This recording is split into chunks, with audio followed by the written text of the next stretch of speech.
Mukunda jewellers necklace Mela December 7 వరకు flat 9.9% VA offer ఈ నెల 7 వరకు అన్ని బ్రాంచుల్లో. చలసాని శ్రీనివాస్ గారు, ఇప్పుడు జమిలీ ఎన్నికలకు సంబంధించి మనం చూస్తే చాలా కాలం నుంచి జమిలీ ఎన్నికలు రావచ్చు అంటున్నారు. అయితే ఇప్పుడు లేటెస్ట్గా లా కమిషన్ ఒక నివేదిక కూడా ఇచ్చింది. అంటే రాష్ట్ర ప్రభుత్వాలు 50% అబోవ్ రాష్ట్ర ప్రభుత్వాలు ఆమోదం తెలపాలి అనేది తప్పనిసరి, మ్యాండేటరీ కాదు అనేది లా కమిషన్ నివేదిక. ఈ నేపథ్యంలో ఈసారి ఎన్నికలు అంటే ముఖ్యంగా ఆంధ్రప్రదేశ్ ఎన్నికలు కొద్దిగా ముందరకు వచ్చే అవకాశం ఉందా? లేకపోతే తెలంగాణ కావచ్చు, జమిలీ ఎన్నికలు జరిగితే ఎట్లా ఉంటుంది? జరిగే అవకాశం ఉందా? ఈ మాట అనగానే ఆంధ్రప్రదేశ్లో కొంతమంది ఎగిరి ఎంతేస్తూ ఉంటారు, కొంతమంది ఆందోళన చెప్తూ ఉంటారు. ఆల్రెడీ చెప్తున్నారు కదా, ఎన్నికలు తొందరలో వచ్చేస్తాయని. వైఎస్ఆర్ కాంగ్రెస్ పార్టీ బ్యాచ్ అంతా 28కి రెడీ కాండి అంటున్నారు, 27 రెడీ కాండి అంటున్నారు. That is different issue. అన్నిటికీ ముందల రెండు విషయాలు మన తెలుగు జాతి ప్రజలు అర్థం చేసుకోవాల్సింది. ముఖ్యంగా ద్రవిడులు ఈ ఎన్నికల ముందు 26వ తారీఖున జనగణన ఏదైతే మొదలవుతుందో మన సీట్ల పర్సంటేజ్ తగ్గిపోతుంది. ఇది చాలా ప్రమాదకరం. దేశం చెప్తున్న ప్రకారం మేమిద్దరం మొత్తం తగ్గే అవకాశం ఉంది. ఒక దక్షిణాది అంటే అత్యధికంగా కేరళ పడిపోతుందండి. అంటే సీట్లు ఏం చేయాలి, వీళ్ళకి మాయ కలగకుండా ఏం చేస్తున్నారు, సీట్లు 20 కదా 22 పెంచుతాను, వాళ్ళకి మాత్రం ఉత్తరప్రదేశ్ మాత్రం 150 చేస్తానంటున్నారు. 80 150 చేస్తారు, కేరళకి 2 పెంచుతారు. ఇది మీకు పండుగ చేసుకుంటా అంటారు. ఎలా ఉందంటే తెలంగాణ ₹1 బడ్జెట్ పెంచి మన రైల్వే బడ్జెట్లు 25 26 బడ్జెట్లు పెంచి పండుగ చేసుకున్నారు. అందరూ చప్పట్లు కొట్టుకున్నారు. ముఖ్యమంత్రి గారు కూడా మరి ఎందుకన్నా సైలెంట్గా ఉన్నారు, ప్రతిపక్ష నాయకులు సైలెంట్గా ఉన్నారు. ₹1 పెంచి రికార్డ్ బడ్జెట్ అని పేపర్లో వేయించుకుంటే అదే లాస్ట్ ఇయర్ మీద కంటే దాదాపుగా 8,500 కోట్లు దానికి పెంచారండి. దేనికి? గుజరాత్కి. అది కనపడలా. మనకు పండుగ చేసుకుంటున్నారు, 2 సీట్లు పెంచుకున్నారు. తెలంగాణ కూడా 17 సీట్లు ఉన్నాయి, 19 20 చేస్తారు. పండుగ చేసుకుంటారంటే పాలాభిషేకాలు చేసి చెప్పులు తీసి పక్కన పెడతారు. ఇప్పుడు కమింగ్ బ్యాక్ దిస్ పాయింట్ అండి. వాళ్ళ నేను దానికి మీరు అడిగిన దానికి ముందు చెప్తున్నాను. ఇది ఖచ్చితంగా మనం కనుక జాగ్రత్త పడిపోతే కేంద్రంలో ఉన్న ఆదాని గారి ప్రభుత్వం వాళ్ళిద్దరు అనుచరులు మనకు కుదేలు చేస్తారు. మొదలు ఇది కాన్సన్ట్రేషన్ చేద్దాం. రెండో విషయం ఏంటంటే ముఖ్యంగా మీరు ఏదైతే చెప్తున్నారో ఇది కొంచెం ప్రమాద కంటికలు. మందే ఏకీకృత వ్యవస్థ కాదు. చాలామంది అనుకుంటున్నారు ఏకీకృత వ్యవస్థ కాదు. అమెరికా అనేది యునైటెడ్ స్టేట్స్ ఆఫ్ అమెరికా. ప్రతి స్టేట్కి ఫ్లాగ్ ఉంటుంది, ప్రతి స్టేట్కి సెపరేట్ రాజ్యాంగం ఉంటుంది. చూశారు మీరు? సెపరేట్ రాజ్యాంగం లాగా. ఫెడరల్నే బద్దులే ఉన్న కొన్ని రంగాల్లో ఫెడరల్ దానికి కూడా హక్కులు లేవు. కానీ ఇండియా కూడా అండి, ఇప్పుడు కిమ్ ఉన్నాడు కదా, ఉత్తర కొరియా కిమ్ రాజ్యాంగం కాదు ఇండియాలో రాసింది. ఇక్కడ కూడా ఏ రాష్ట్రానికి ఈ రాష్ట్రంలో ఇండియన్ యూనియన్. ఇది మళ్ళీ నేను చెప్తున్నా అండి, ఇది ఇండియన్ యూనియన్, సర్వసత్తాక గణతంత్ర రాజ్యాంగం. రాష్ట్రాలు స్వతంత్ర అధికారం. రాష్ట్రాలకే ఇప్పుడు మన ఏది సెంట్రల్లో అంటే కేంద్ర హక్కులు, రాష్ట్రాల హక్కులు, ఇద్దరికి ఉమ్మడిగా ఉండే హక్కులు. ఇప్పుడు విద్య ఇవన్నీ కూడా ఉన్నాయి కదండి. ఈ నేపథ్యంలో మనం చూసుకోవాల్సింది ఏంటంటే ఇక యూనిటరీ వ్యవస్థ వాళ్ళు చచ్చిపోయే రోజుల దగ్గరికి వచ్చినాయి. యూనిటరీ వ్యవస్థ. ఇది ఎంత ప్రమాదకరం అంటే ఇప్పుడు మనం జాగ్రత్త పడిపోతే, ఎందుకంటే సింపుల్ ఉండండి. తెలంగాణలో ఎన్నికలు ఉన్నాయి, ఆంధ్రప్రదేశ్లో ఎన్నికలు. ఇప్పుడు కేంద్రంలో ఆదాని గారి పార్టీ ఎన్నికలు ఎప్పుడు నిర్వహిస్తే అప్పుడు నిర్వహిస్తారు. రేపు పొద్దున్న గవర్నమెంట్ పడిపోయింది, ఇంకో 2 ఏళ్ళు ఉంది. ఏం చేయాలి ఇప్పుడు? ఏం చేయమంటారు చెప్పండి? అంతకోసం వెయిట్ చేయమంటారా? లేక కేంద్రంలో ఉన్న ఆదాని గారి మనుషులను ఇక్కడ పంపిస్తారా? ఏం జరగబోతుంది ఇక్కడ ఆ రాష్ట్రంలో? మనం ఎందుకని గుడ్డిగా ఈ నాయకులు, I don't think Revanth Reddy గారు అండ్ కేటీఆర్ గారు విల్ యాక్సెప్ట్ దిస్. ఆంధ్రప్రదేశ్లో బానిస రాజ్యం నడుస్తుంది కాబట్టి వాళ్ళు గొర్రెలుగా తలగూపుతారనేది అర్థమవుతుంది. రేపేళ్ళుండవు. మనకేంటి సామాన్య ప్రజలకు అనుకుంటున్నారు కదా, రేపొద్దున ఇదే పరిస్థితి రేపొద్దున వస్తుందండి. చాలా ప్రమాదకరం వస్తుంది. అందుకని నా humble request is very clear. దయచేసి చేయగలిగేదే ఉంది. ఇప్పుడు అప్రమత్తం కాకపోతే ప్రమాదం అంటున్నారు మీరు. నా ఎంపీలు నిలదీయాలి. గాడిదలు కాస్తున్నారు మీరు, నిలదీయాలి. ఏ పార్టీ? బండి సంజయ్ గారు మా తెలుగు బిడ్డ కాదా? నువ్వు రేపొద్దున ఇవాళ ఆయన వెళ్ళిపోతాడు, ఆదాని గారు రాజ్యానికి వెళ్ళిపోతుంది. ఏం జరగబోతుంది? కేంద్రం యూనిటరీ వ్యవస్థకి వెళ్ళిపోతుందా? ఇది కేవలం ఇంకా జీవితంలో ఎన్నికలు జరిగే పరిస్థితి కూడా లేదు. మతాన్ని లేదా కులాన్ని లేదంటే ఆ డబ్బుని ఎప్పుడే అలా ఇదన్నీ వాడుకునే పరిస్థితి. ఏదో టాటా బిర్లాలు అంటాం. టాటా బిర్లాలు ఎప్పుడు వచ్చారా రాజకీయాల్లోకి? ఇవాళ శాసించేది ఆదాని గారు అండ్ గుజరాతీ మారడు వ్యాపారులు శాసిస్తున్నారనే మాటలు వస్తాను. నిజం కాదని అడుగుతున్నా. నేనే వాళ్ళకు వదిలిపెడుతున్నాను. వాళ్ళ చేతుల్లో ఈ దేశం ఉండబోతున్నారు రేపొద్దున. మీరు ఎవడు ఉండాలి అక్కడ? ఇప్పుడు ఆల్రెడీ డిసైడ్ చేస్తున్నారు. ఆంధ్రప్రదేశ్ మా గుజరాతీ వాడికి ఒక రాసవి సార్ నీకు అలమకత సార్ ఇచ్చేస్తా సార్. ఇదే పరిస్థితి అండి. అంటే జలసాంద్ గారు ఇప్పుడు తెలంగాణలో రేవంత్ రెడ్డి గారు చెబుతుంది ఎన్నికలు ముందర ఏం రావు, వచ్చే అవకాశం లేదు అనేది రేవంత్ రెడ్డి గారు చెబుతున్నారు. ఏపీలో వైఎస్ఆర్సీపీ ముందర ఎన్నికలు వచ్చే అవకాశం ఉంది, వాళ్ళు అంటే గడువు కోరుకుంటున్నారు. దాకా ఉండదు అని. అంటే ఏపీ ఈ జమిలీ ఎన్నికలు వస్తే కేటీఆర్ గారు ఏపీలో- లాంటి కేసీఆర్ గారు చాలా తెలివిగా వ్యవహరిస్తున్నారు. ఎందుకంటే ఆ, చూడండి, ఆయనకు వస్తే అడ్వాంటేజ్ అని భావన ఉంది హరీష్ రావు గారు. కానీ కేంద్ర అధికారాలు ఇలా చేయటం తప్పు అనే భావన లోపల ప్రాంతీయ అస్తిత్వం. I'm supporting. ఎన్నికలు ముందర వస్తే జమిలీ వస్తే ఎట్లా ఉంటుంది, పరిణామాలు ఎట్లా ఉంటాయి? అది ఇప్పుడు ఊహాజనితం కానీ మనం మా అడిగారు నేను చెప్పాలి కాబట్టి. ఉమ్, ఇవాళ గ్రామీణ ప్రాంతం ఏమంటే మనం కూడా చెప్తున్నాను, మన దగ్గర 10 ఏళ్ళ నుంచి అంతకుముందు మీరు చూస్తున్నారు, ఏ రోజన్నా నేనేం గొప్పడికి భావించట్లేదు. 99 ఏ రోజున అందులో 2014 నుంచి మీకు 10 నుంచి మీడియాలు బయట ఉన్నాయి. నేను చెప్పింది తప్పు కాల. 130 స్థానాల పైన వస్తుంది అనుకున్నాను, 165 వచ్చింది. నెంబర్ ఆఫ్ జగన్ గారు భూ హక్కుని ఇలా చక్కగా వాడుకున్నారు, అనవసరంగా ఎత్తి మీద ఆయన బొమ్మ వేసుకుని చేసుకున్నారు కదా, డిఫరెంట్ ఇష్యూ. ఇవాళ తెలంగాణ కానీ జూబ్లీస్ ఎన్నికలు కానీ మాట్లాడుకున్నాం, ఎక్కడే మాట్లాడుకున్నాం. 15,000 జూబ్లీస్ కరెక్ట్ చెప్పారు. మీరు 15,000 అబ్బాయి లాస్ట్లో ఇంకా మనం ఎవరు అనుకున్నాం, సెంటిమెంట్తో తర్వాత కొట్టారు. poll management వాళ్ళ అబ్బాయిని వాళ్ళ అమ్మని గారిని దింపేశారు సెంటిమెంట్తో, డబ్బు. దానివల్ల 10,000 ఓట్లు పెరుగుంటాయి. నెగటివ్ మాత్రం వినిగారు అనుకో. సరే, coming back to this point, మీరు అడిగి స్పెసిఫిక్గా ఏమంటున్నారు? జమిలీ ఎన్నికలు వస్తే రెండు అంటే రెండు ఎన్నికలు రాష్ట్రాల్లో ముందర అడుగుతున్నారు. వస్తే ఎన్నికలు ముందర వస్తే ఆంధ్రప్రదేశ్లో ఎట్లా ఉంటుంది? తెలంగాణలో చూస్తేనండి, ఎక్సెప్ట్ 2 సీట్లు ఉప ఎన్నికలు జరిగితే 2 సీట్లోనూ కాంగ్రెస్ నెగ్గింది. ఎందుకంటే మనం చాలాసార్లు అనుకున్నాం, కాంగ్రెస్లో కన్ఫర్మ్ చీఫ్ మినిస్టర్లో, వెయిటింగ్ చీఫ్ మినిస్టర్లు, ఆర్ఏసీ చీఫ్ మినిస్టర్ రెడీగా కూర్చుంటారు. ఎప్పటికప్పుడు అప్రమత్తంగా ఉండాల్సిన, ఇంతకన్నా ముళ్ళ కంప మీద కూర్చుని పాలన సాగించే ముఖ్యమంత్రులు కాంగ్రెస్లో తెలంగాణ తప్పితే ఇంకెవరు ఎక్సెప్ట్ రాజశేఖర రెడ్డి గారు. చెన్నారెడ్డి ఎవరు కూర్చున్నారండి ప్రశాంతంగా? పివి గారిని కూర్చొని ఇచ్చారా?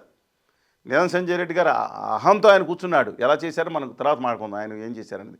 సరే, coming back to NT Rama Rao garu కూర్చోగలిగారా? అంజయ్యకి అవమానాలు ఎవరైనా ఎన్టీ రామారావు గారు కూర్చోగలిగారా? బయట కానీ. సరే, ఇది మాత్రం తెలంగాణలో మాత్రం గ్రామీణ ప్రాంతాల్లో ప్రభుత్వ వ్యతిరేకత చాలా బలీయంగా ఉందండి. మళ్ళీ రిపీటింగ్ అగైన్, ప్రభుత్వ వ్యతిరేకత బలీయంగా ఉంది. మీరు కావాలంటే గ్రౌండ్ రియాలిటీ చూసి చెక్ చేసుకోండి.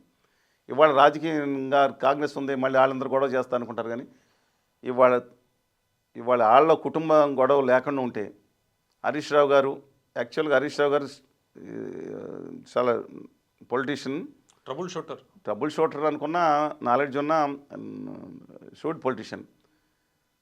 కేటీఆర్ గారు హైదరాబాద్ అభివృద్ధి ముందు తీసుకెళ్ళిన అహంకార పొలిటీషియన్గా పేరు పొందారు. I'm not my brand. వాళ్ళిద్దరూ కలిసి ఉంటే కవిత గారిని పక్కన పెట్టండి. కేసీఆర్ గారు నేను బతకాలని కోరుకుంటున్నాను ఉంటే గనక ఆ పార్టీకి ఎక్కువ మళ్ళీ వచ్చే ఛాన్స్ ఉంటుంది. అన్లెస్ ఉత్తర భారతీయ జనతా పార్టీ మళ్ళీ కుట్రలు చేసి లోపల పెట్టి వాళ్ళని చేయకపోతే అదాని గారి పార్టీ డెఫినెట్గా వాళ్ళ గ్రామీణ ప్రాంతాల కాన్స్టిట్యూన్సీ. అందుకని తెలుగుగా రేవంత్ రెడ్డి గారు హైదరాబాద్ను లాస్ట్ టైం కాంగ్రెస్ పార్టీ కోసం ఒక సీటు ఎత్తుకోవాల్సిన పరిస్థితి. మొత్తం స్వీపే కదండి. ఆయన నెగ్గింది ఒక సీటు అయింది పాపం. ఎవరిది? రాజాసింగ్ గారిది ఆయన సొంత ప్రతిభ. ఆ రోజు బీఆర్ఎస్ అండ్ ఎంఐఎం అండర్స్టాండింగే కదా. ముస్లిం మైనార్టీలు కూడా ఎంఐఎం మాట హైదరాబాద్ వరకు విన్నారు కదా. మొత్తం సీట్లు స్వీప్ కదండి వాళ్ళకి. ఇవాళ మొత్తం హైదరాబాద్ని పెంచారు విస్తృతి. మీరు జీవో చూస్తున్నారు కదా ఇప్పుడు. అందువల్ల రేవంత్ రెడ్డి గారు అర్బన్ ఎక్కువ కాన్సన్ట్రేట్ చేయాలి ఈసారి. కానీ రూరల్లో మాత్రం నెంబర్ ఆఫ్ రీజన్స్ అండి. బాగా తులం బంగారం అనేది ఎక్కుతుంది. మా సోదరుడు హనుమంతరావు గారు 1,50,000 ఏడు తీసుకొస్తా ఉన్నట్టు. రెండోది ఏంటంటే, మిగతా పెన్షన్ ఎంత ఇస్తున్నారండి? ఆంధ్రప్రదేశ్లో కష్టాల కడ్డలో ఉన్న రాష్ట్రం అధికారంలోకి వచ్చిన దాని తర్వాత పెన్షన్ 4,000 చేయటమే కాకుండా జగన్మోహన్ రెడ్డి గారి హయాంలో ఉన్న దర్శనం 3 నెలలు కూడా ముందు ఇచ్చారు 3,000. ఇవాళ తెలంగాణలో పెన్షన్ ఎంత వస్తుంది? కేసీఆర్ గారు ఇచ్చిన 2,000 తప్పితే పెరిగిందా? వన్ సైడ్ రేవంత్ రెడ్డి గారు trying is level best. I'm not denying in the given circumstances. కానీ వాళ్ళ గ్రామీణ ప్రాంతాల్లో భూమిని నమ్ముకుంటారు తెలంగాణ ప్రజల్లో. దళితులు కానీ, ఎస్టీలు కానీ, మిగతా వాళ్ళు కానీ ఎక్కువ మంది తమ ఒక భూమి అమ్ముకుంటేనండి. మీరు సరే షాద్నగర్లో మనకు దూరంగా వెళ్ళి కొనుక్కుంటారు. పోయి సైకిల్కి పోయి పోద్దాం, ఇంకో చోటకి పోయి వద్దాం, అమ్ముకోవడానికి ఇష్టపడరు. వాళ్ళ దగ్గర భూమి ఉంది. వాళ్ళ సార్వజనికంగా చెప్తున్నానండి, నారాయణఖేడ, ఆదిలాబాద్లో ముదోల, లేకపోతే గంభీరావుపేట, లేకపోతే మధిర, లేదంటే నల్గొండలో, లేదా కొడంగల్ అని మొత్తం తెలంగాణ అంతా భూముల విలువ భయంకరంగా పెరిగిపోయింది. మోస్ట్లీ 2015 నుంచి 2021 వరకు పోయింది. 22-23 నుంచి తగ్గడం మొదలైంది. కానీ అది మొత్తం అంతా అన్ఫార్చునేట్లీ రేవంత్ రెడ్డి గారి మీద పడుతుంది. ఈయన వచ్చింది తగ్గిపోయిందని. భూములు పెరగడం వల్ల తన పిల్లల్ని ఆర్టిఫిషియల్ ఇంజనీర్స్ చదువుకున్న వాళ్ళు ఎంతోమంది అమ్ముకుని ఇవాళ ఈ ఇంపాక్టు గ్రామీణ ప్రాంతాల్లో వీళ్ళు నేను వస్తే ఇది చేస్తాను ఇంపాక్ట్ పెరిగి ఎగనిస్ట్ కనపడుతుందండి. ఓకే. బీజేపీ దీంట్లో మన బీజేపీ చాలా కేటగిరికల్గా బీఆర్ఎస్కి మద్దతు ఇచ్చినట్టుంది. జయపరెడ్డి గారు నేను రౌట్ చేయట్లేదు, అందులో గట్టిగా మాట్లాడింది బండి సంజయ్ గారు. సరే ఆయన ఎక్స్ట్రా మాట్లాడారు, అది పక్కన పెట్టేసేయండి. కానీ ఇవాళ అంతకుముందు జూబ్లీ హిల్స్లో వాళ్ళ కార్పొరేటర్ కూడా లేరు. క్వశ్చన్ అది కాదండి. వాళ్ళు ఇంతకుముందు గెలిచింది కూడా ఎన్నికల్లో కాదు కదా. సీట్లు ఇంతకుముందు ఎన్నికల్లో ఎంత వచ్చినా ఇప్పుడు పడిపోయిందా లేదా అనేది ఇంపార్టెంట్. అలా పోరాటం చేయాలి కదండి.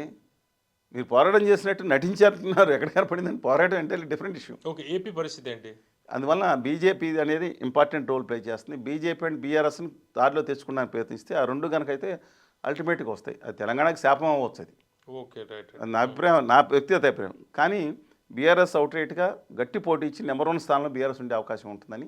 గ్రామీణ ప్రాంతాల్లో హైదరాబాద్ రేవంత్ రెడ్డి గారుని తక్కువ అంచనా వేయద్దండి, వెరీ షూట్ పర్సనాలిటీ. అందువల్ల let us wait and see. But గ్రామీణ ప్రాంతాల్లో అయితే పరిస్థితి ప్రతిపక్షానికి అనుకూలంగా ఉందని చెప్తున్నాను. ఏపీ, ఆంధ్రప్రదేశ్. ఆంధ్రప్రదేశ్లో ఇప్పటికీ కూడా జగన్మోహన్ రెడ్డి గారు ఇప్పుడు భస్మాసురుడు అని ఉంటారు, నేను చెప్తున్నానండి. ఆయన ఫ్యాన్స్ పిలేదు వీళ్ళని, ఐ డోంట్ మైండ్ అని నిన్న ఎవరో పెట్టారు. కొంతమందిని మార్చండి సార్, మొత్తుకుంటాం సార్ అని చెప్పి వాళ్ళు పెట్టారు.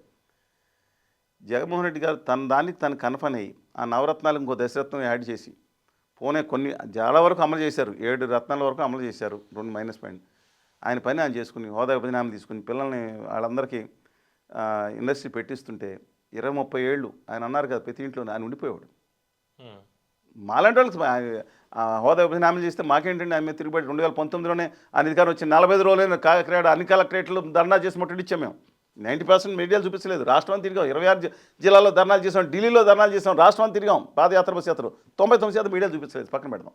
ఇప్పుడు నేను అడుగుతున్నానండి, ఇవాళ ఆయన కక్ష సాధింపుకి వెళ్ళి మైనస్ డైవర్ట్ అయిపోయారు.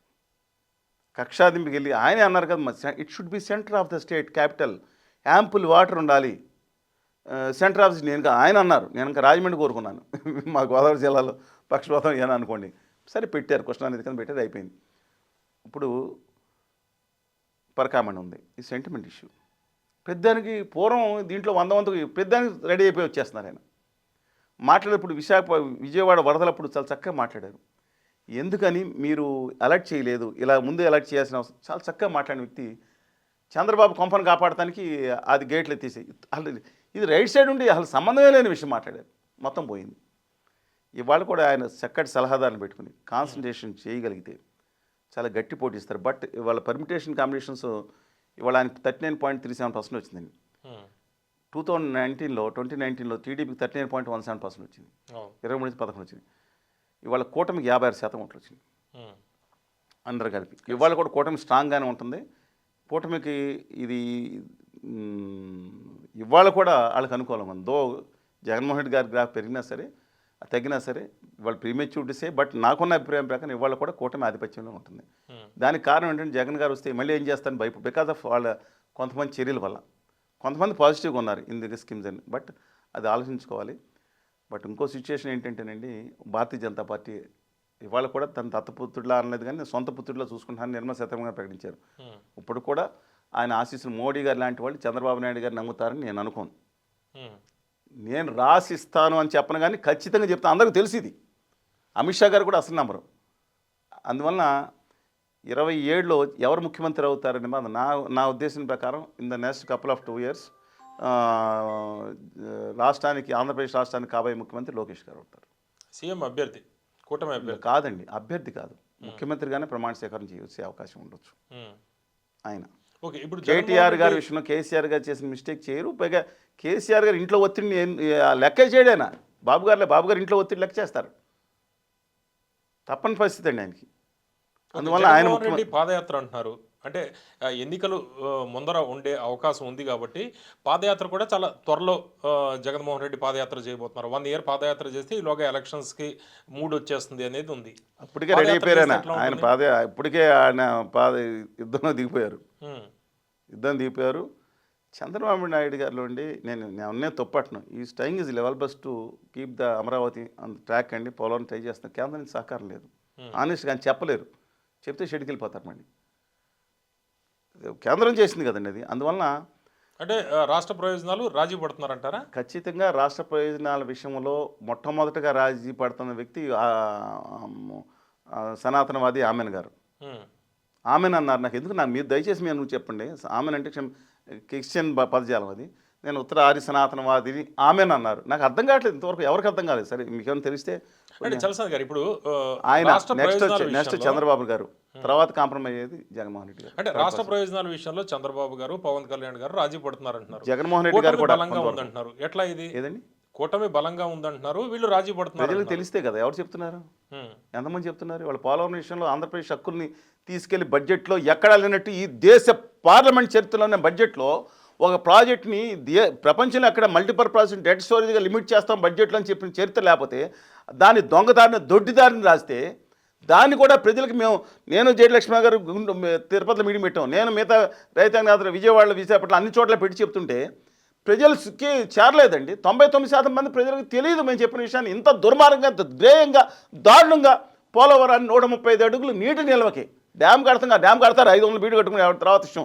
నీళ్ళు నిలబెడితే ఎంత కావాలి కదా. ఆ ఎత్తకం బ్లాక్ ఫీల్డ్ ఎంత అవుతుంది? 2000 కోట్లు పెడితే ఇంకా అయిపోతుంది. స్టోరేజ్ అంటున్నారు ఇప్పుడు. Yes you're right. Dead storage అంటే పోలవరం ప్రాజెక్టులో 89 నుంచి మా పెద్దలు ఎర్ర నాగస్వామి గారితో పాటు మేము అందరం ఉన్నాం కదండి. విచిత్రం ఏంటంటే అండి, ఈ దేశంలో డెడ్ స్టోరేజీ కన్నా లైవ్ స్టోరేజీ తక్కువ ఉండే ప్రాజెక్టు ప్రపంచంలో ఎక్కడ చూసుకుంటే తక్కువ ఉంటే అందులో ఈ ప్రాజెక్ట్ ఒకటి. 194 టీఎంసీలు దీనికి ప్రాజెక్ట్ కెపాసిటీ అయితే 135 అడుగులు కనుక ప్రాజెక్ట్ నిలబెడి కింద ఉండేది 119 టీఎంసీలు, పైన ఉండేది 75 టీఎంసీలు.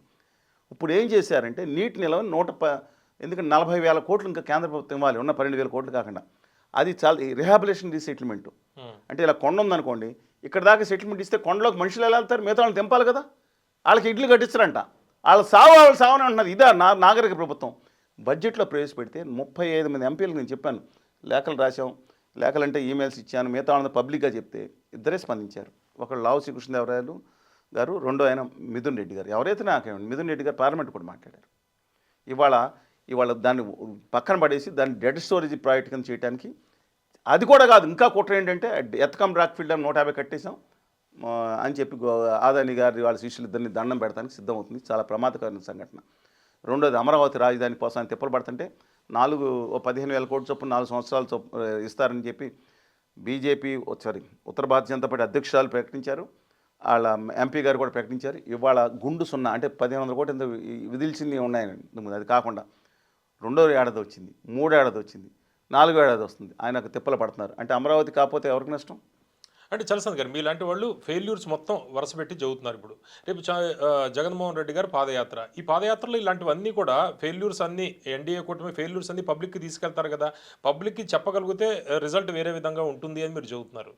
పబ్లిక్కి చెప్పగలిగితే కానీ ఇవాళ అంటే మళ్ళీ ఆయన అంటే నేను అంటలే, ఐ డోంట్ హ్యావ్ ఎనీ.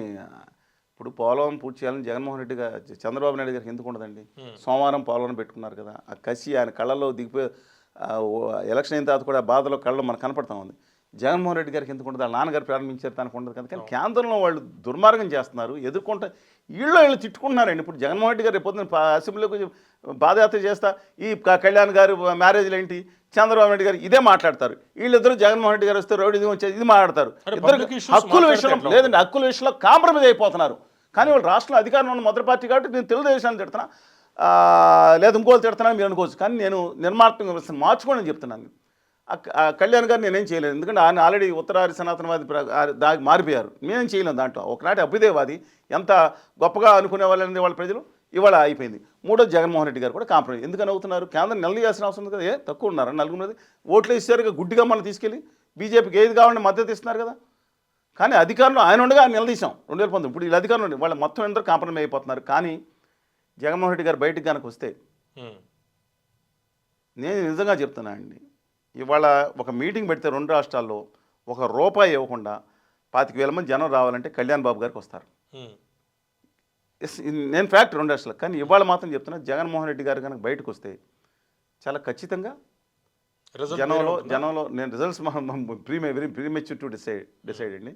కానీ ఆయన ఏదైతే గ్యాప్ ఉందో తగ్గించడానికి ప్రయత్నిస్తారు. కానీ ఒకటి చెప్తున్నాను, నేను పాలకొల్లు అని చెప్పండి, మా వెస్ట్ గోదావరి, ఈస్ట్ గోదావరి, కృష్ణా జిల్లాలో మన 11 నియోజకవర్గాల్లో నేను మొన్న 15 రోజులు 20 రోజులు ఉన్నంత మాత్రం మిత్రులతో మాట్లాడుతుంటే నేను చెప్తాను, ఖచ్చితంగా కూటమి అభ్యర్థులు నెగ్గే సీట్లు కొన్నే ఉంటాయి.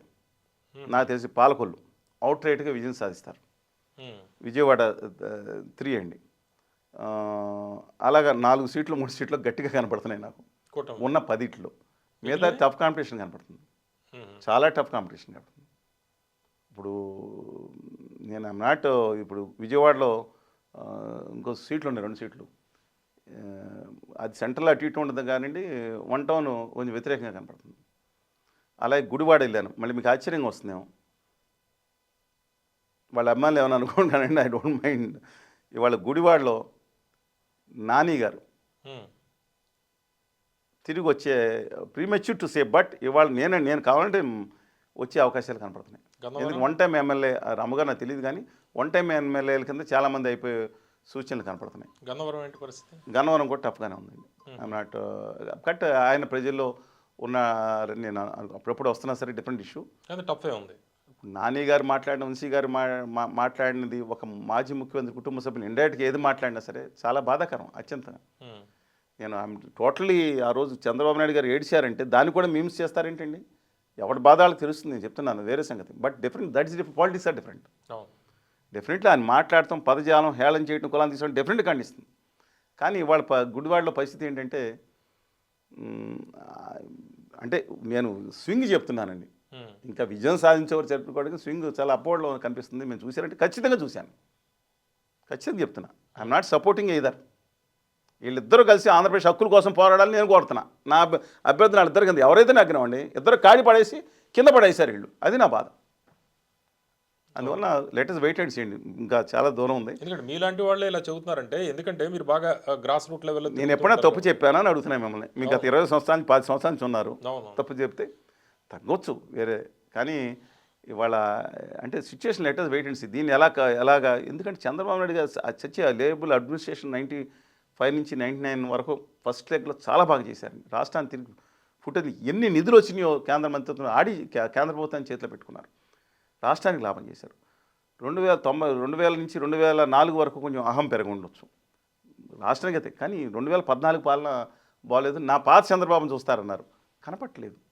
ఇవాళ చంద్రబాబు నాయుడు గారు నామినల్ హెడ్గా ఉన్న కళ్యాణ్ బాబు గారికి ఉన్న 5-6 శాఖల్లో ఎవరో పెడతానా ఏళ్ళు దిగిపోద్దండి, అలా ఆయనే చూస్తున్నారు.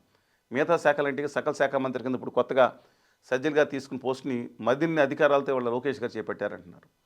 సకల శాఖ మంత్రిగా లోకేష్ గారికి పేరుంది. వాళ్ళు మీరు కనుక్కోండి, నేను అడగక్కర్లేదు. సరే let us wait. But Chandrababu Naidu గారికి ఉన్నంత గుడ్ విల్ లోకేష్ గారు లేకపోవచ్చండి ఇప్పుడు కూడా. But letters wait. లోకేష్ గారు ముఖ్యమంత్రి అయితే పరిస్థితి ఎలా ఉంటుందో మనం ఆలోచించుకోవాలి. Okay, let's wait and see అండి. We have long way to go. Still I think కూటమి ప్రభావం ఎక్కువ ఉందనేది నా అభిప్రాయం అండి. ఎందుకంటే మళ్ళీ వస్తే ఈ కిందాలు చేసే ప్రయత్నాలు మేము సంగతి తేల్చేస్తాం తప్ప సామాన్య మధ్యతరగతి ప్రజలు, శాంతి కామికులు అండి ఎక్కువ మంది ప్రజలు భయపడుతున్నారు. అదే హీరో వర్షిప్ అనుకుంటున్నారు జగన్ గారు అండ్ కంపెనీ. తప్పండి, తప్ప. దీనికి భయపడుతున్నారు. వాళ్ళు గుర్తిస్తారా, లేదా సేమ్ క్వార్టర్ని ఆయన పెట్టుకుని ఆ గాల్లోనే తిరుగుతారా, లేకపోతే విద్వేషవాదమే మన సిద్ధాంతం అంటారా, లేకపోతే ఈ అటాక్ ఆయన పర్సనల్ అటాకే వీళ్ళు పార్టీ నియోజకవర్గాల వారికి కూడా విశ్లేషణ చేశారు. ఇప్పుడు నేను 10 అంతా బట్టి రాష్ట్రం బట్టి చెప్పలేం కదండి. రైట్, రాష్ట్రం బట్టి అంటే నేను రామానాయుడు గారు కాన్స్టిట్యూన్స్ ఉంది, అపోజిషన్ లేదు అని చెప్తున్నానండి. భీమవరం ఉంది, డిఫరెంట్గా ఉంది. గుడివాడ 3 ఎందుకున్నా the different permutation and combinations Gudivada ఉంది. ఇవాళ వైకాపా గ్రాఫ్ పెరుగుతూ ఉంది, చాలా స్టీప్గా పెరుగుతూ ఉంది. Right, okay.